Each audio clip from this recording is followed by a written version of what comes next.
கத்திரி வெயில் நாளை தொடங்கினாலும் அடுத்த ஒரு வாரத்திற்கு வெயிலின் தாக்கம் குறைவாகவே இருக்கும் என்று தனியார் வானிலை ஆய்வாளர் பிரதீப் ஜான் கூறியிருக்கிறார். இது தொடர்பான கருத்துக்களை பகிர்ந்து கொள்வதற்காக அவர் நம்மோடு இணைப்பில் இணைந்திருக்கிறார். அவரிடம் பேசலாம். சார் வணக்கம்.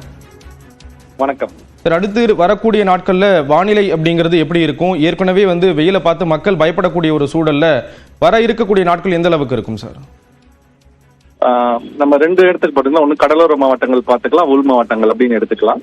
ஸோ உள் மாவட்டங்கள்ல பார்க்கும்போது நமக்கு நல்ல மழை பெய்து கொண்டு வருகிறத நம்ம பார்க்குறோம். ஸோ அங்கே வெயில் அதிகமாக இருந்தாலுமே நமக்கு மழை தினமும் மாலை நேரத்தில் இடி மின்னலோட மழை பெய்யறத பார்க்குறோம். ஸோ சராசரியாவே நீங்க பார்த்தீங்கன்னா நமக்கு அந்த மே மாதத்துல உள் மாவட்டங்கள், அதாவது நம்ம கரூர், ஈரோடு, வெள்ளூர் போன்ற மாவட்டம், மதுரை போன்ற மாவட்டங்கள்லாம் 40 டிகிரி கிட்ட சராசரி வெயிலே 40 டிகிரி இருக்குதுன்னு நம்ம பார்க்குறோம். கடந்த 10 நாளே பாத்தீங்கன்னா 38 இருந்து 40, 38, 39, 40 மாறி மாறி ஒரு டிகிரி மேலே கீழே அப்படியே நமக்கு டெய்லி பதிவாகிறத பார்க்கிறோம். கடலோர மாவட்டம் சென்னையை பொறுத்த வரைக்கும் நேற்று நமக்கு சென்னை மீனம்பாக்கம் 38 டிகிரி பதிவாகிறத பார்க்கிறோம். ஸோ மே மாதத்துல நமக்கு சராசரியே கிட்டத்தட்ட 37.87 டிகிரி நம்ம மீனம்பாக்கலாம். ஸோ சராசரியை ஒட்டியே இருக்கிறத நம்ம பார்க்கிறோம். ஸோ தொடர்ந்து அடுத்த வர நாட்கள்ல மக்களுக்கு இதே மாதிரி வெள்ளூர் பொறுத்த வரைக்கும், வெள்ளூர் கரூர்ல இன்னைக்கும் 40 டிகிரி கிட்டே பதிவாகிறதுக்கான வாய்ப்பு இருக்கிறத பார்க்கிறோம். பட் மாலை நேரத்துல மழைக்கான வாய்ப்பு இருக்கு. ஸோ இந்த மழை தொடர்ந்து நமக்கு பெய்ய பெய்ய நமக்கு வெப்பத்தோட தாக்கமும் அதுக்கப்புறம் பெரிய அளவுக்கு இருக்காது. ஸோ கடந்த ஆண்டு நீங்க பார்க்கும்போது ஏப்ரல் மாதத்திலேயே நம்ம கரூர் ஈரோடெல்லாம் பாத்தீங்கன்னா 43, 44 டிகிரி எல்லாம் போனதை பார்த்தோம். இந்த ஆண்டு நமக்கு 41 இன்னும் எந்த இடங்களும் போகவில்லை. ஸோ சராசரி 38 இருந்து 40க்குள்ளேயே அதே டிகிரியில இருக்கிறத பாக்குறோம். தொடர்ந்து வருகின்ற நாட்கள் அதே மாதிரிதான் இருக்கும்னு எதிர்பார்க்கப்படுகிறது. சற்று குறைந்து கூட இருக்கிறதுக்கான வாய்ப்பு இருக்கிறது. இன்று மட்டும் கொஞ்சம் அதிகமா வெயில் இருக்கும்.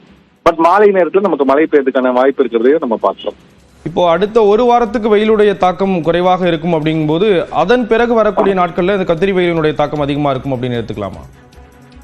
பொதுவாகவே நமக்கு தரைக்காற்று ஏன் மே மாதத்துல நமக்கு வெயில் அதிகமா இருக்குன்னா, நமக்கு தென்மேற்கு பருவமழை நமக்கு மே இறுதியிலயோ இல்லை ஜூன் முதல் வாரத்துல நமக்கு தொடங்குறத பாக்குறோம். ஸோ அப்ப கிழக்கு காற்று ஏப்ரல் மாதத்துல கிழக்கு காற்று அப்படியே திசை மாறி மேற்கு காற்றாக அப்படியே கொஞ்சம் கொஞ்சமாக மாற தொடங்கும். ஸோ அந்த மேற்கு தரை அப்ப என்னன்னா மேற்கு காற்று நமக்கு தரை காற்றா இருக்கிறத பாக்குறோம். ஸோ அது சம்டைம்ஸ் வட ராயல்சீமா, உள் கர்நாடகா பகுதியில இந்த வறண்ட காற்று வரும்போது நமக்கு வெப்பம் அதிகரிக்கும். பட் இப்ப கடந்த சில நாட்களை நம்ம பார்க்கும்போது நம்ம ராயல்சீமா பகுதியிலும் நமக்கு நல்ல மழை பதிவை பார்க்கிறோம். உள் மாவட்டங்களையும் நமக்கு நல்ல மழை பதிவு. ஸோ மழை இந்த வாட்டி தொடர்ந்து மே மாதம் ஃபுல்லாவே நமக்கு சராசரியை விட கொஞ்சம் அதிகமாக மழை இருக்கும் எதிர்பார்க்கப்படுகிறது. ஸோ மழை இல்லைன்னா தான் நமக்கு அந்த வறண்ட வானிலையில ஈரப்பதம் இல்லாத அந்த வறண்ட காற்று வரும்போதுதான் நமக்கு வெப்பம் அதிகரிக்கிறத பாக்குறோம். ஸோ இந்த மே முழுவதுமே நமக்கு ஒரு பெரிய வெப்பம் அதிகரித்து ரொம்ப போன வாட்டி மாதிரி 43, 44 அந்த மாதிரி எல்லாம் வருமானு எனக்கு தெரியல. ஸோ பட் தொடர்ந்து விட்டு ஒரு நாள் இல்லைனாலும் அடுத்த நாள் மழை உள் மாவட்டங்களுக்கு ஆங்காங்க பெய்யறதுனால மழையோட தாக்கம் இந்த மே மாதத்தை பொறுத்த வரைக்கும் இந்த கத்திரி வெயில் பீரியட்ல நமக்கு கொஞ்சம் கம்மியா தான் இருக்குன்னு பாக்குறோம். கடலோர பகுதிகள்ல பாத்தீங்கன்னா அங்க பொதுவா மழை இருக்காது. ஏன்னா நமக்கு பட் நாளைக்கு இன்று நாளைக்கு லைட்டா மழை பெய்யறதுக்கான வாய்ப்பு இருந்தாலுமே நமக்கு ஏதாவது கடல்ல இருந்து மேகங்கள் வந்தாதான் நமக்கு ஏதாவது மழை இருக்கிறதுக்காக பாருவோம். ஸோ உள் மாவட்டங்களில் தொடர்ந்து மழை இருக்கும். வெயிலோட தாக்கம் நமக்கு இது மாதிரி சராசரியை ஒட்டியே இருக்கும்னு எதிர்பார்க்கப்படுகிறது. எக்ஸ்ட்ரீம் இந்த ஈட் இந்த மே மாதத்துல அதுக்கான சான்ஸ் கொஞ்சம் கம்மியா இருக்கிறதா பாக்குறோம். என் காரணம் என்னன்னா மழை தொடர்ந்து விட்டு மழை பெய்து கொண்டே இருக்கு.